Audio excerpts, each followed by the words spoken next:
I'm here to talk about success.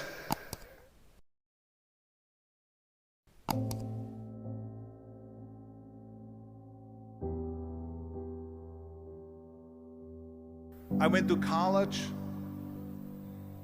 I went and worked out 5 hours a day, and I was working on construction, because in those days in bodybuilding there was no money. I didn't have the money for food supplements or anything, so I had to go to work.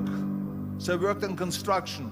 I went to college. I worked out in the gym, and at night from 8 o'clock at night to 12 midnight I went to acting class 4 times a week. So I did all of that. There was not one single minute that I wasted.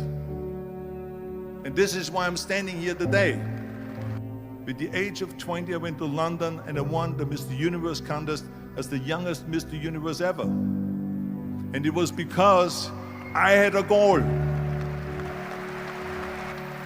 You see, if you don't have a vision of where you go, and if you don't have a goal where you go, you drift around and you never end up anywhere.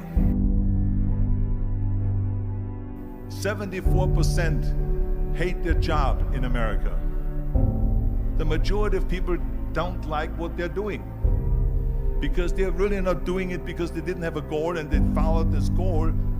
They just aimlessly drift around, and then all of a sudden there's a job opening, so they get that job because you have to work. But then when you work, it's a chore. It's work. It's not fun. So if you think about, only a quarter of the people really enjoy what they're doing in life. So people always ask me, when they saw me in the gym in the pumping iron days, they say, why is it that you're working out so hard? 5 hours a day, 6 hours a day, and you have always a smile on your face. The others are working out just as hard as you do, and they look sour in the face. Why is that? And I told people all the time, I said, because to me, I'm shooting for a goal. In front of me is the Mr. Universe title.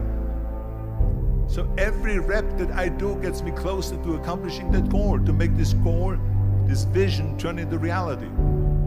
Every single set that I do, every repetition, every weight that I lift will get me a step closer to turn this goal into reality. So I couldn't wait to do another 500-pound squat. I couldn't wait to do another 500-pound bench press. I couldn't wait to do another 2,000 reps of sit-ups. I couldn't wait for the next exercise. So let me tell you something, visualizing your goal and going after it makes it fun. You got to have a purpose no matter what you do in life. You got to have a purpose. And Muhammad Ali worked his butt off, and I saw it firsthand. And I remember that there was a sports writer that was there in the gym when he was working out and he was doing sit-ups. And they asked him, how many sit-ups do you do? And he said, I don't start counting until it hurts. Now think about that. He doesn't start counting his sit-ups until he feels pain. That's when he starts counting. That is working hard. And so you can't get around the hard work. It doesn't matter who it is. Work your ass off. There is no magic pill. There is no magic out there. You cannot get around. You have to work and work and work. Make sure of this and make sure of that and all that stuff. So it's work. And it drives me crazy when people say that they don't have enough time to go to the gym for 45 minutes a day and work out. Or to do something for 45 minutes to an hour a day to improve. If it is physically improve or if it is mentally to improve. Imagine you read 1 hour a day about history. How much you will learn after 365 hours in 1 year. Think about if you study about the history of musicians, of composers, how much you would know. Imagine if you would work on a business, on some business that you want to develop every day for an hour. Imagine how further along you will go and get. So it drives me nuts because we have When people say we don't have the time, we have 24 hours a day. We sleep 6 hours a day, so that gives you still 18 hours. So there's someone shaking their head out here in front. They say probably, I don't sleep 6 hours, I sleep 8 hours, right? Or just sleep faster. So we have 18 hours a day. The average person works around 8 to 10 hours. So let's assume it's 10 hours, so we have 8 hours left. Then you travel around an hour a day, maybe 2 hours a day. So now you have still 6 hours left. So what do you do with these 6 hours? What do you do with these 6 hours? Then we eat a little bit, then we schmooze a little bit, talk a little bit to people and all that stuff. But you can see how much time there is available if you organize your day. So you got to work hard. I hate plan B. And I tell you why. Because we have so many doubters, as I've said earlier, the no-sayers. We have so many of those people that say no and you can't do it, that's impossible. That is okay because we just turn off, as I said earlier, and we listen and we hear the no being a yes. You can't do it, you can do it, and all of that. So that is possible to do that amongst all the negative people around you. But when you start doubting yourself, that's very dangerous. Because now what you're basically saying is that if my plan doesn't work, I have a fallback plan, I have a plan B. And that means that you start thinking about plan B, and every thought that you put into plan B, you're taking away now that thought and that energy from plan A.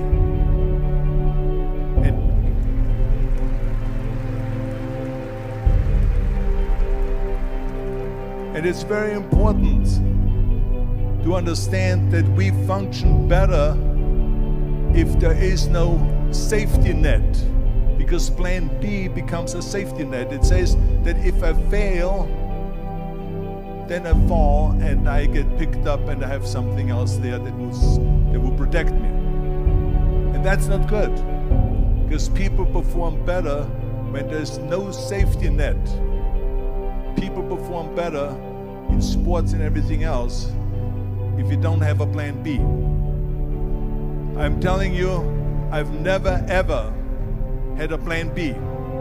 I made a full commitment that I'm gonna go and be a bodybuilding champion. I made a full commitment that I'm gonna be in America.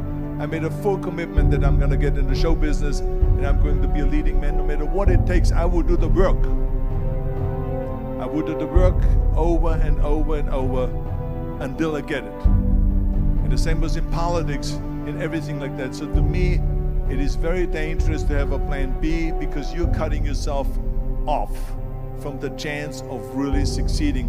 And the reason, one of the main reasons why people want to have a plan B is because they are worried about failing. What is if I fail, then I don't have anything else? Well, let me tell you something, don't be afraid of failing, because there's nothing wrong with failing. You have to fail in order to climb that ladder. There's no one that doesn't fail. Michael Jordan said in one of his interviews, when they said, "You're unbelievable, you're the greatest basketball player of all times." I mean, tell me about that. And he says, well, you're just mentioning the successes. But he says, for me to become the greatest basketball player, I missed 9,000 shots when I was playing basketball at the NBA games. So during these games that he was so successful, he missed 9,000 shots. Does it make him a failure? No. He's one of the greatest basketball players of all times, but he failed 9,000 times. Do you get it? We all fail. It's okay.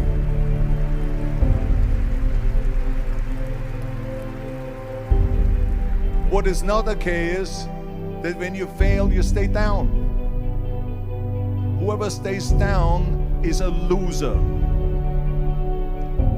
And winners will fail and get up, fail and get up, fail and get up. You always get up. That is a winner.